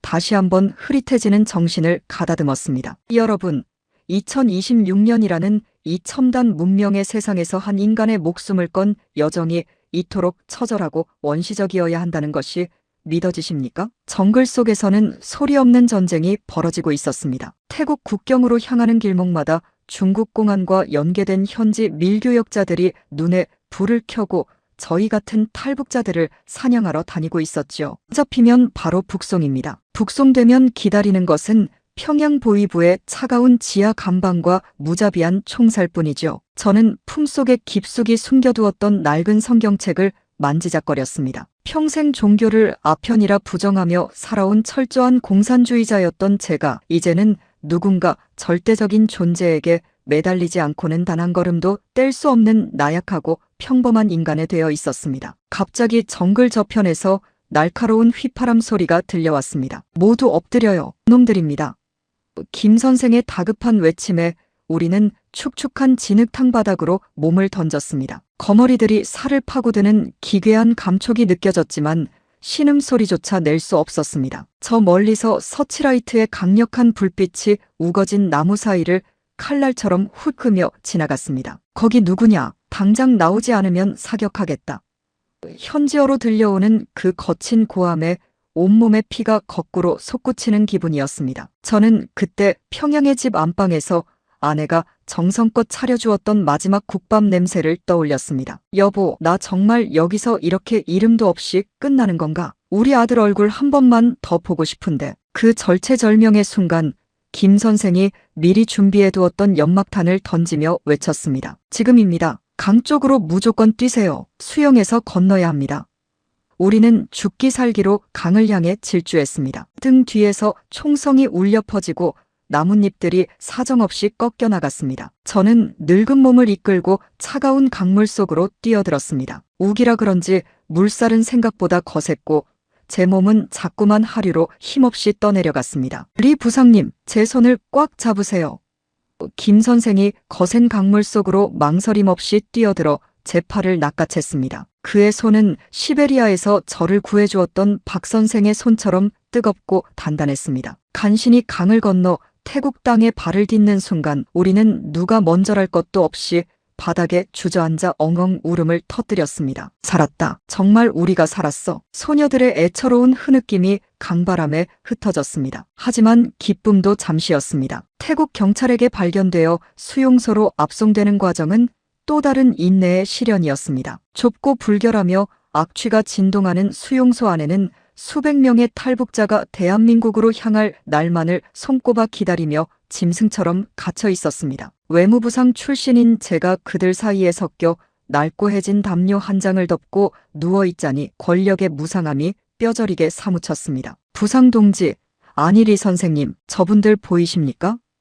김 선생이 수용소 한 구석에서 넋이 나간 채 멍하니 벽만 바라보는 사람들을 가리켰습니다. 저분들은 언제 북송될지 모른다는 공포에 질려 이미 정신을 놓으신 분들입니다. 우리가 저분들을 위해서라도 반드시 살아서 서울에 무사히 도착해야 합니다. 당신의 증언이 저분들을 살리는 길이 될 겁니다. 수용소에서의 3주는 제 인생에서 가장 지루하고도 고통스러운 시간이었습니다. 매일 아침 수용소 관리자가 명단을 부를 때마다 제 가슴은 철렁 내려앉았습니다. 혹시라도 평양에서 보낸 비밀 공작원들이 개입해 저를 몰래 가로채 가지는 않을까, 갑자기 남북관계가 최악으로 치달아 한국행이 영영 취소되지는 않을까 하는 불안감 때문이었죠. 2026년 3월 말 드디어 간절히 기다리던 제 이름이 불렸습니다. 리성권, 아니 이철수 씨. 대한민국 입국 비자가 최종 발급되었습니다. 오늘 밤 비행기로 서울로 출발합니다. 영사관 직원의 그 짧은 한마디에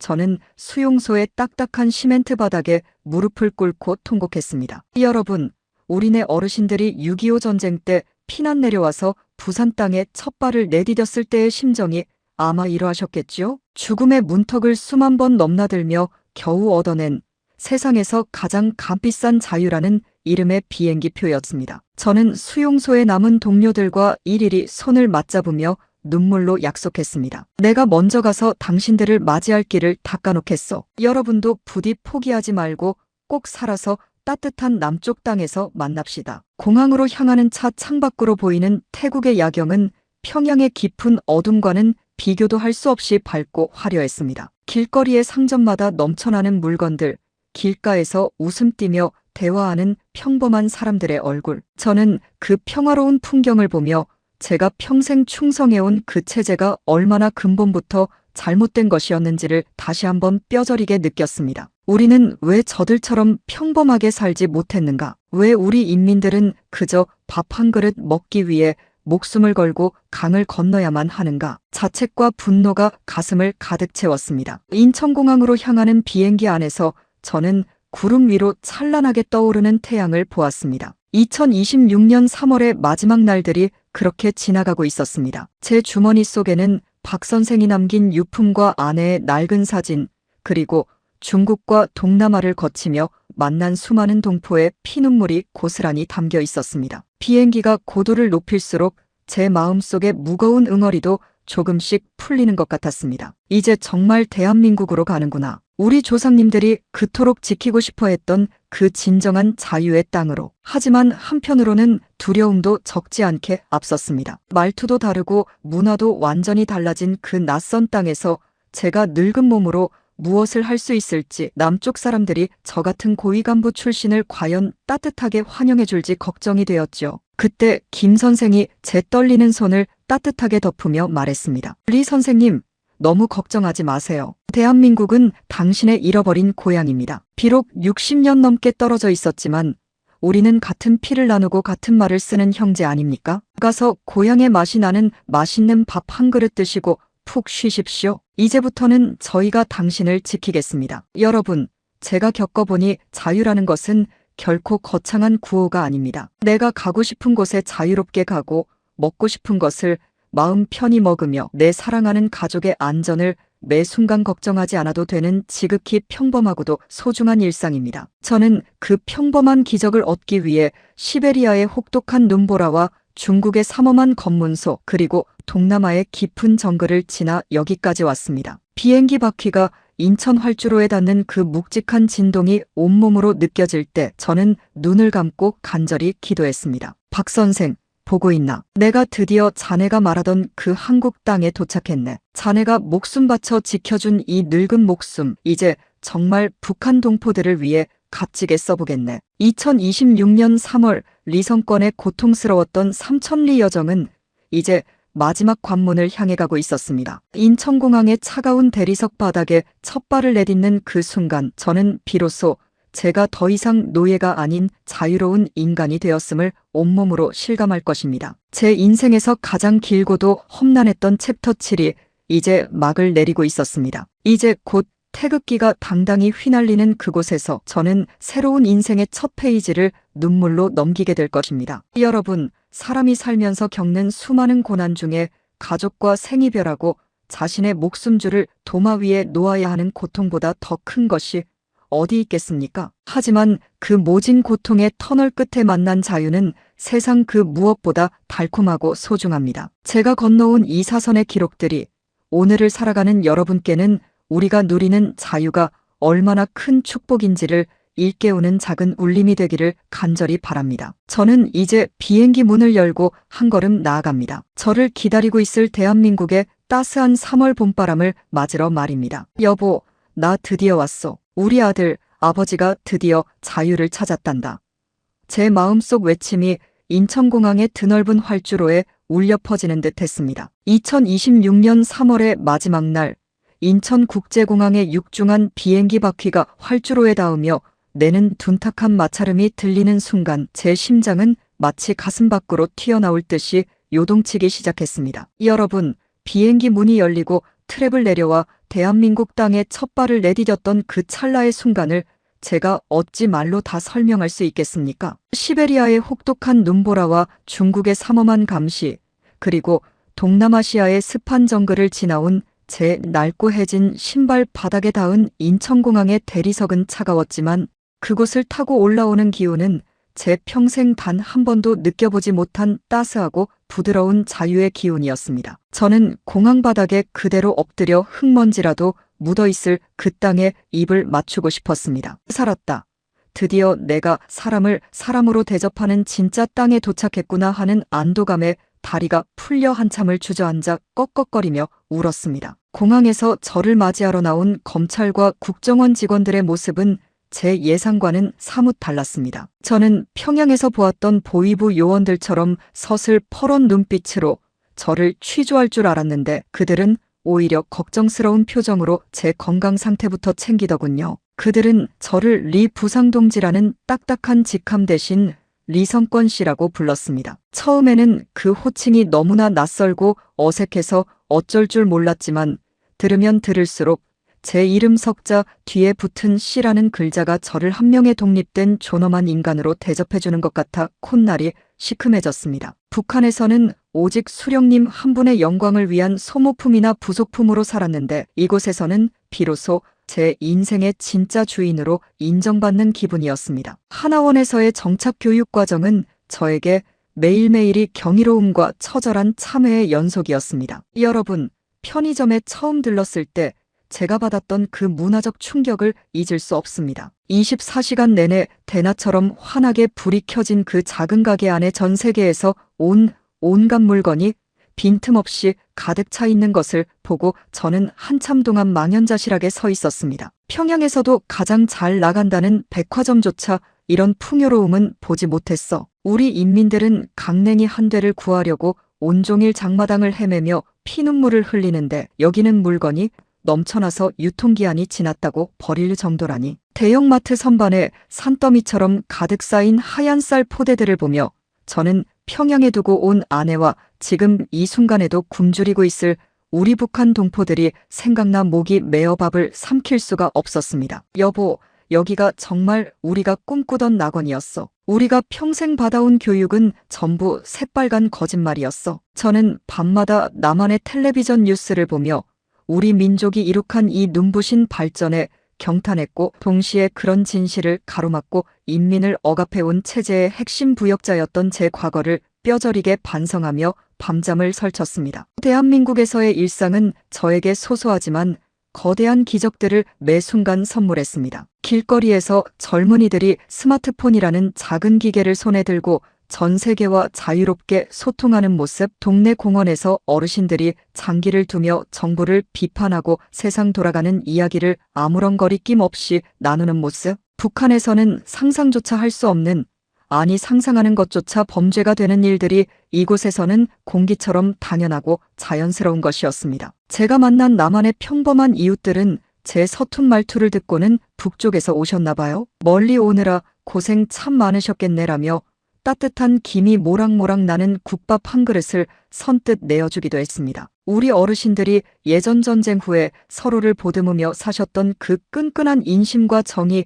이곳 대한민국 땅에는 여전히 살아 숨쉬고 있었습니다. 저는 그분들의 거친 손을 맞잡으며 눈물로 결심했습니다. 그래, 나는 이제 평양의 권력자 리성권이 아니라 대한민국 국민의 한 사람으로 다시 태어나는 것이다. 하지만 화려한 서울의 밤거리를 수놓은 야경을 볼 때마다 제 가슴 한구석은 여전히 시리고 아팠습니다. 저 멀리 휴전선 너머 아직도 칠흑 같은 어둠 속에 갇혀 신음하고 있을 제 가족과 동료들 때문입니다. 김평일 동지가 갑작스럽게 죽고 난 뒤 불어닥친 광기 어린 숙청의 칼날을 피해 저는 운 좋게 살아남았지만 저 대신 보이부 지하실에서 모진 고초를 겪고 있을 아내와 아들을 생각하면 지금도 심장이 멎는 것 같습니다. 박 선생, 자네가 목숨 바쳐 지켜준 이 늙은 목숨이 결코 헛되지 않게 내가 정말 치열하게 살겠네. 저는 시베리아의 어두운 숲속에서 저를 위해 기꺼이 마지막 탄창을 비웠던 박 선생의 숭고한 희생을 단 하루도 잊은 적이 없습니다. 그 청년이 지키려 했던 것은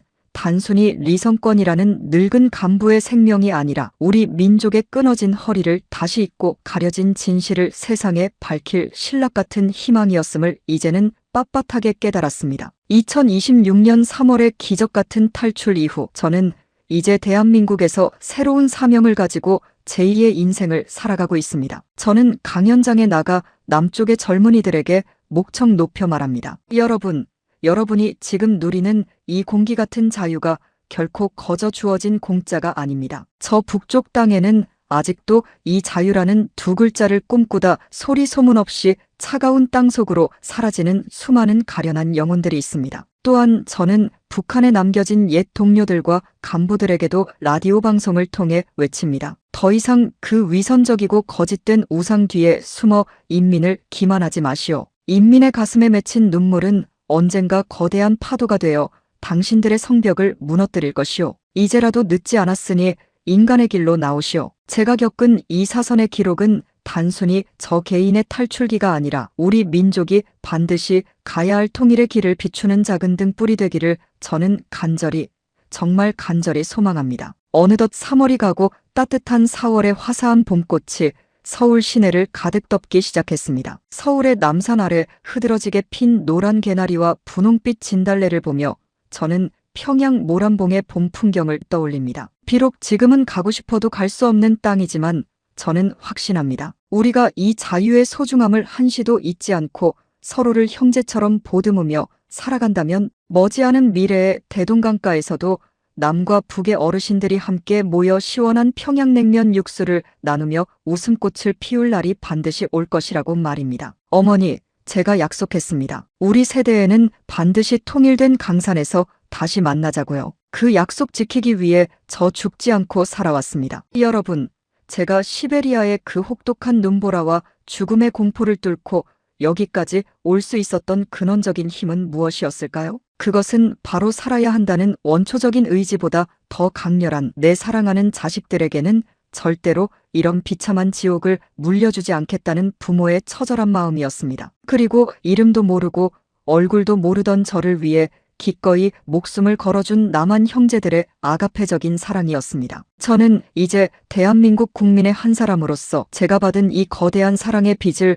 우리 북한 동포들에게 돌려주기 위해 남은 생의 마지막 불꽃을 태울 것입니다. 비록 말투는 여전히 서툴고 남쪽의 빠른 디지털 문화에 적응하느라 땀을 뻘뻘 흘리며 당황하기도 하지만 제 가슴속에는 그 어느 청년보다 뜨거운 열정과 사명감이 타오르고 있습니다. 이제 저의 길고도 험난했던 이야기도 대단원의 마무리를 향해 갑니다. 평양의 거물급 외무부상 리성권은 2026년 3월에 차가운 시베리아 강물에 깨끗이 씻겨 내려갔고 이제 이곳 대한민국에는 오직 자유와 평화를 갈망하는 평범한 노인 리성권만이 자부심을 품고 서 있습니다. 제가 인천공항 활주로에서 처음 맞았던 그 3월의 봄바람은 제 60평생을 통틀어 가장 향기롭고 달콤한 바람이었습니다. 그 바람이 휴전선을 넘어 북쪽 땅 끝까지 불어가 억눌리고 상처받은 우리 동포들의 가슴을 시원하게 씻어주고 희망의 씨앗을 뿌려주기를 간절히 기도합니다. 여러분,